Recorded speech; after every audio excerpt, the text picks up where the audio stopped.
Again, welcome back to my channel, guys. This is my mini vlog going to work. Finally, ang babaeng natamad nakatrabaho na June. So for today's video, guys, ikaduha na nako nga adlaw sa pagtrabaho. Wala na ko naka-video atong first day na ko ay na-overwhelm ang bayad. So, charot lang. Well, garam. Let's go.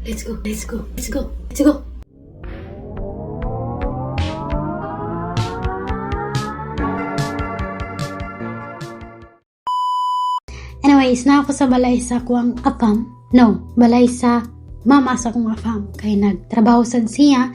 Since dili pa ko kabalo mo drive, gihatod ra ko sa balay sa iyang mama 3 AM sa Kabantagon Bayad. Anya kay ang oras sa trabaho sa akong afam kay 5 AM man. Anya medyo layo-layo sad nga mo ang balay, so diri na ko nag-iglip kadali, mga 1 hour nag-iglip ko bayot. Anya naligo din ko, nag-ilis and everything like that. So mana na ako ang nahong nag-makeup ng babae nga gwapa. Charot. So guys, muna na siyang itsura na ko, nagpahid-pahid na ng mga makeup, unsa pang mga mikos-mikos nga ako ang gipamutang nira sa kuwang nahong, diba? So lantawan na kana mo nang ako ang butang nira sa kuwang mata kay lipstick man na siya bayot, pero pwede man daw na ikuan ibutang sa mata, diba? Mana na siyang lipstick, butang lipstick lang. Kanya kana ikaduhang lipstick dahan nga lipstick gibutang na sa tuwang habil bayot kay para mag pula-pula ba, para hingnon nga wala ta nang luspan. Kabalbang di ba? Nya mo na spray, gisprayan nang naong kay wala lang. So bayot nagmahadyo ko yung bayot nga nag-makeup ko kay nangato lang ako ang naong. By the way, ano na siya muna ko ang perfume. Perfume na siya bayot. Nya ka na binakog ka ng butang pasnaong. Tubo. Wala siya bayot ka nang ibutang na siya sa buhok. Na siya pabutang sa buhok kay para mag-slide ba niya kaya kuwang buhok kay gahi man kayo, gahi pa sa akong ulo. Na siya kung gigamit tira kay para dali lang kayo na ko siya la yun. So anyways, lahi ba ito guys, no? Sa mga kaila na ko diha o sa mga nakaila sa kuha, ayaw sa dyan pangayag kwarta sa kuha mga bayot kay wak pa jud tay diri ipon. Mayon tagdato ta nga maratag kanang si Cindy 5 nga dato naman kaya dagan mag-viewers sana.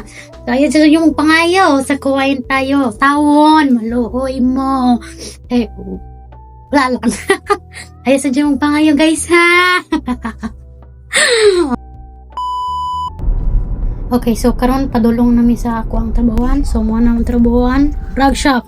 So karon kaon na paniud to, pero amot mga sana ning oras guys, mga 4 hapit na alas 3 man siguro. Nakakaon may. So mo na may itsura diri guys. So kanang area dira mao na ang flooring, ang sa floor ba sa day mo. Na siya. Lapad na siya guys. Kana nga area dira kung naay mga customer, kung unsa ang ilang gusto nga mga color dira imo nang alas-alasahon ipakita sila, ha. Nya diri pud nga side mo nang mga carpet o rug. Sabat mo rug trapo ba na.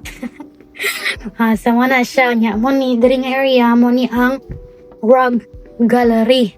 Wala ko kasabot sa meaning ana, basta kay mo na siya. Lapad-lapad na siya guys.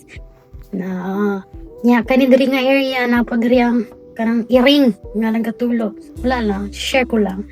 So mo na siya guys, ang itsura lang, tawa lang gud ninyo. Na siya guys, iba-ibang klase-klaseng size, naay gamay, naay dako, na siya, small, medium, large. Kanang mga mga naputol na siya. Kunali ka ng mga sobra niya, diri ginabutang mga sobra-sobra.